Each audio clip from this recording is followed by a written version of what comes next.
Mes të zhurmës së qëllimshme të opozitës, që siç e mbylli vitin e nisi edhe si vjet, u miratuar ndër të tjera edhe një propozim i kryetarit të grupit parlamentar të Partisë Demokratike, që antar zëvendësues në Këshillin e Evropës të jetë për Shqipërinë zoti Vangel Dule. Sot, kur Shqipëria është një aleate e besueshme e çdo vendi antar Bashkimit Evropian, sikurse dhe Shtetet Bashkuara të Amerikës, kjo opozitë vijon që të rrëfej dhe të tregoj se vetmi aleancë që ka është me anti-shqiptarinë. Anti-shqiptari siç e bën këtu në kuvent, ku pamundson debatin real për të kaluar edhe këto vendime, siç është që një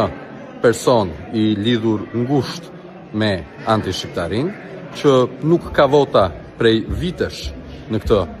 vend